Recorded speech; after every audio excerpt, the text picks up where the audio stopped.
it's Roberta. And this is Ryan, and this is the Midweek News On Artblog Radio.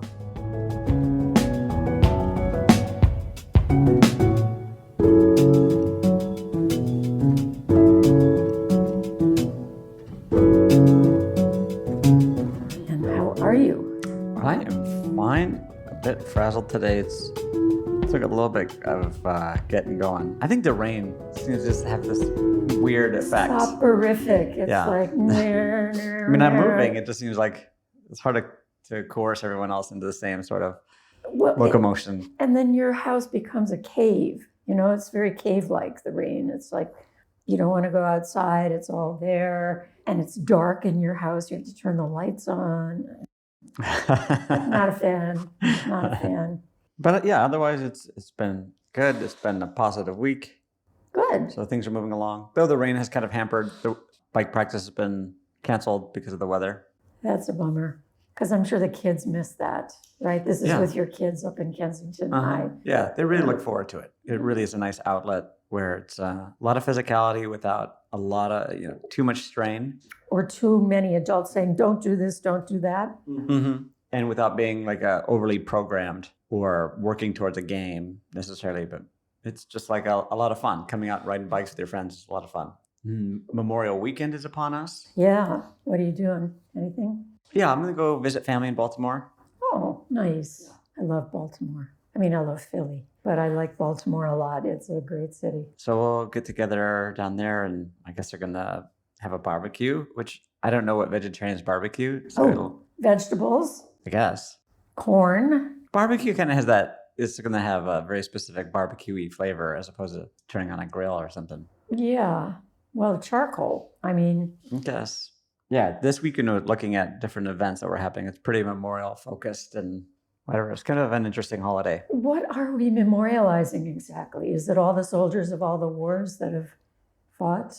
I think so. Yeah, memorializing the past wars. It's interesting that we do continue to celebrate the war. I mean, we have Veterans Day, which I think is an important day, and then memorializing the veterans, which is what Veterans Day is for, is it not? Oh. When is Veterans Day? I'm getting confused. We got a Flag Day. We got Native American Day. Now used to be Columbus Day, Memorial Day, Labor Day, and Veterans Day. When is Veterans Day? You're not hearing historians talking here this morning. Yeah, the 11th of November. 11th of November is Veterans Day. Yeah, stay tuned. I think that's about World War II. I think that coincides with the signing of the peace treaty for World War II. Well, most of the, a lot of these holidays came after World War II anyway, right? If you think about it. Yes, true. Memorial Day is a later holiday. So yes. I'm not sure when the first Veterans Day was. Probably after World War I. I don't think anybody was celebrating anything after the Civil War, just celebrating it was over, All right, so let me see. I've got a hodgepodge of interesting things that I want to call people's attention to. First off, I got notice from the Cultural Fund that City Council has added $700,000 to the Philadelphia Cultural Fund budget this fiscal year. That's unprecedented for them to get additional money like that. It is earmarked, however, and it was earmarked for certain groups. Council members invited to apply for the funding. Congratulations to PCF and to all of these organizations. There's something called, and there's like a dozen of them, the Black Male Community Council, Carpenters Hall. That sounds like a historic site. Fiesta Schoolyards. A lot of these I've never heard of. Global Philadelphia, I think I've heard of. Greater Philadelphia Health Action, Inc. Heights Philly Historic Society of Philadelphia, Kimmel Center Project, No Name Pops, Philadelphia Orchestra. I mean, you have to wonder about this. Philly Hoops, Please Touch Museum, Sickle Cell Association, St. Christopher's Hospital, and the Attic Youth Center. So congratulations to all those organizations that are going to be getting new funding or additional funding through the generosity of the City Council, which added $700,000 to the PCF budget. Is there a breakdown of how that money is allocated? There was. Okay. And yeah, I'd be curious. I believe $25,000 is kind of on the low end of things. up to, I don't know what was the high end, but so it's substantial money. Mm-hmm.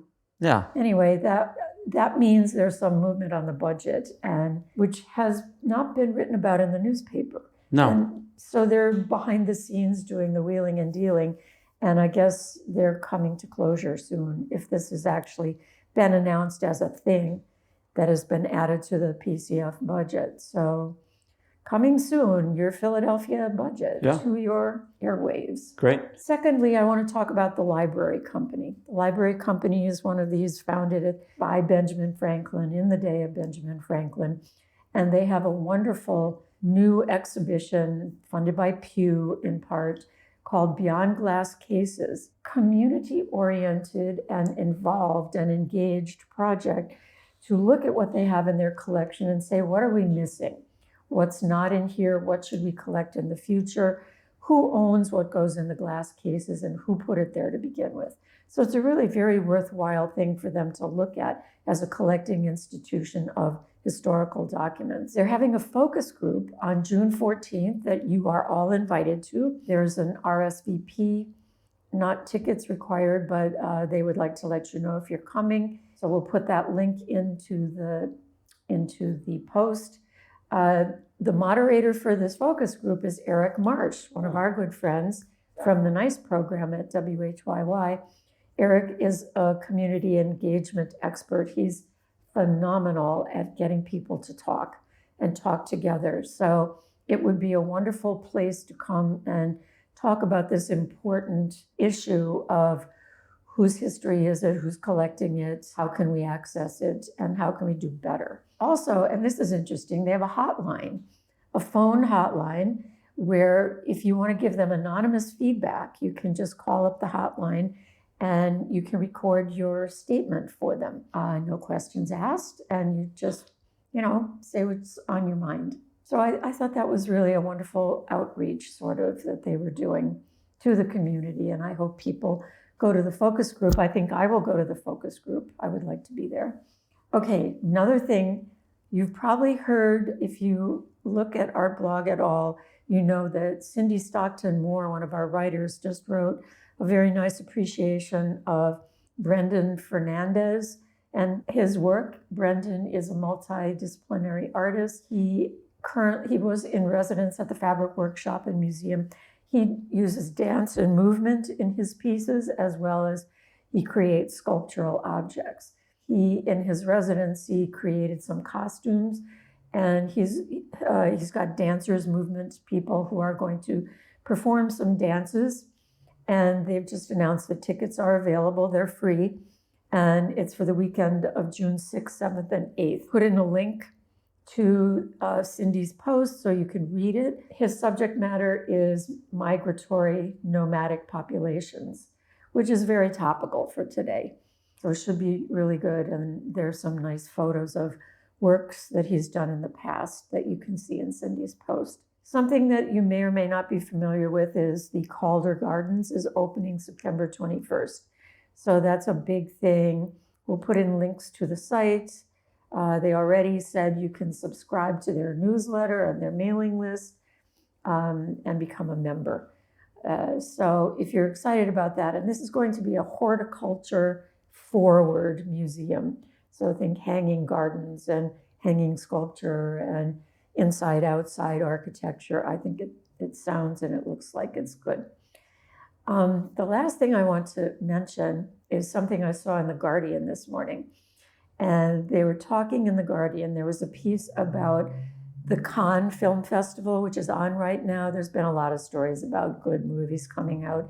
And this is a movie that is also a video game. And they're working with the Royal Shakespearean Company to restage something they're calling Lili, L-I-L-I. And it's basically Macbeth, the story of Lady Macbeth. And it's a game kind of thing. So you participate in it. You go in, I don't know how it works exactly, but it reminded me that on video now, there's another game video togetherness in The Last of Us, it's called, which was a game to begin with. And then I don't know who did it, I think it's on HBO, turned it into this multi-season series Mm-hmm. following the game. Yeah, interesting. Yeah. So I thought this was a very unusual use of Shakespeare. And one of these spokespeople said, well, if Shakespeare were alive today, he'd be writing for games. Okay. What do you think of that, Ryan? I think people like to quote anybody what they want for their own purposes. It's like Reverend Dr. Martin Luther King has been used on any political position you could possibly think of. I'm sure the Klan has used him repeatedly for their interests to say that he supports their activities. So I mean, you could use it for whatever you want. Would they come back? No. They're far more independent thinking than they like to get credit for. Anyway, that wraps it up for me. Great. One opportunity that I noticed was that we've talked about it before, but there was a call for artists to provide art at City Hall. It's the Creative Philadelphian Council member, the LGBT portraits they want to have. Rue Landau's doing this, and so her office is still accepting calls or submissions until May 25th. So you have a few more days to get yours in. We talked about that before, but I thought I would mention it again. And it's LGBTQ themed art? It is. Okay. Mm-hmm. Sounds great. Mm-hmm. Yeah, I think so too. This will be all on display in the Council members' fifth floor office, and hopefully it will spill out and imbibe other vibes during Pride Week. So this is not part of the Art in City Hall in the glass cases. Correct. It's just going to be in Rue Landau's offices. Okay. So we'll see what other outlets she has planned for that, but it's an interesting thing. Anyway, I wanted to mention that because that's this week. So if it's on your radar. So my 3 things coming up, obviously it's Memorial Day this week. It's Memorial Weekend, so many people are traveling. So be cautious, aware of that. Mm-hmm. And then a lot of the historical focused museums and institutes are going to be open. Many of them are going to be free this weekend, like the Constitution Center will be free this weekend. So if that is your alley, take a look at that. But focus more on things that I'm interested in this weekend. But the following is Porchfest. So it's the West Philly Porchfest. That's running from noon to 6 p.m. Some will linger past that. So find yourself a nice porch, comfy shoes. Hopefully it doesn't rain. And that should be on. There's also the Arts League is doing an free ice cream fundraiser. So you buy yourself the mug or the cup, the bowl, and then you get the free ice cream. So something nice to consider too if it's a beautiful day for that. May 31st. May 31st. Mm-hmm. Okay, Saturday, May 31st from noon to 6. Yeah, you could take a stroll around West Philly. Mm-hmm. Yeah, and listen to all the music. And the genres vary from folk to last year I saw a noise group playing like across the street. Oh. It was interesting clash or I hope harmony. They played alternatively and didn't try to play over each other. They didn't play over each other, but it was great. Wild. Call and response. Could have been. That'd have been interesting. Yeah, that would have been interesting. Something else that popped up that I thought was interesting and maybe particularly appropriate, as usual, I think maybe I say this a lot, but Rowan University Art Gallery and Museum is in partnership with the New Jersey State Council on the Arts, and they are presenting Artists as Activists coming up the first week of June. And these are, it's a show that is juried. So there are quite a few different feature artists that have been juried.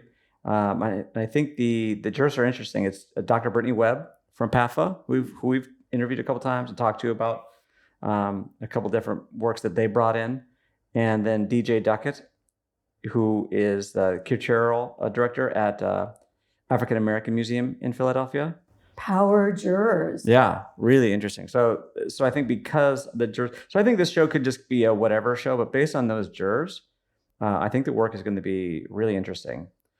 This is coming up on, the opening reception is June 7th from 4 to 7 p.m.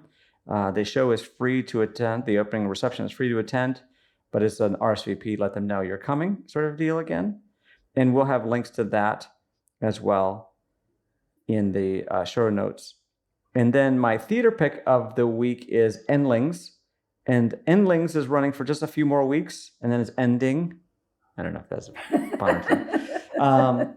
That was bad. Yeah, I know. I'll work on it. This is a show at Hedgerow Theater. It is a Barrymore recommended show. It opened on the 14th. It runs through the 1st of June. And Hedgerow is in Rose Valley, so out towards Valley Forge area. It should be an interesting show. I'll have the links in that if you want to see more about that. And those are my 3 picks of the week, plus a reminder of the opportunity, plus Memorial Day stuff. So there'll be quite a few different things and events happening this long weekend. So let me just talk briefly for a minute or two about upcoming posts on Artblog. Just to remind you, we are closing. Don't be sad. But we are keeping the archive open, not with new content after a certain date in June. But coming in now, we've got a lot of good content, and I don't know if you've been following it or not, but we have our first piece of historical fiction by Clayton Campbell. That's a really nice yarn to read. We have an interview with Partners and Sons, Gina and Tom and the people who are part of their team, done by Ollie Knowles, who is our Socialist Grocery artist. And Ollie put in a really lovely last Socialist Grocery, I don't know if you saw it or not, of Sebastian sitting on a stool. Mm-hmm. Unmasked. Yeah, I felt provocative. I hadn't noticed that. You're right. Yeah. Sebastian has always been masked, but Sebastian was totally alone. Mm-hmm. Totally alone. So didn't need to protect themselves. Yeah. Good catch. We have a short feature Q&A with the People's Budget Office, Phoebe Bachman, coming up soon by Bridget O'Brien, and a few other things. So Megan Bridges, the dance piece. Megan Bridges' dance piece just came up. Chloe Marie, a dance piece that sounded really marvelous. Mm-hmm. Cindy Stockton Moore wrote about Brendan Fernandes, which was wonderful. Janice Glasper wrote a personal essay and illustrated it with one of her own drawings, which was nice. That was a nice touch. And Ollie Knowles, too, is illustrating her Partners and Sons interview with a drawing of her own. I love that. We had the last piece of Nosebleed come in. Derek Jones is. We love comics. Yeah, such great skill. We're going to miss everybody. And a few more things that were pitched, and they're not in yet, but they better come in soon. If you're listening to me, people, get your stories in, and we'll get them published next week. And we have forwarding links to other people who are continuing their work and how to get in touch with them to continue to follow them beyond our blog as well. Yes. So links to Patreon or other Instagrams or whatever they've got connected to their pieces. So yeah, we got to keep people together. That's right. Yeah, they're still producing great work even after Artblog. Completely. Yes. No, Artblog is just a piece of it. I'm real happy that it is a piece of the art community here, but the art community existed before Artblog came along. It exists after Artblog. It's going to be there. It's there. People are making art and getting together, doing it together. It's a good thing. Indeed. All right. Well, is that it? Are we wrapping up? Yeah. I don't have anything specifically left on mine. Okay. Well, I hope the rain stops. For all of you who are not rain fans like I am. Not a rain fan. So stay warm and dry. Enjoy the rest of your week. And thank you for listening. It's Roberta saying bye. And this is Ryan, and this has been Artblog's Midweek News. Thanks for listening, everyone, and we'll talk to you next week. Bye-bye.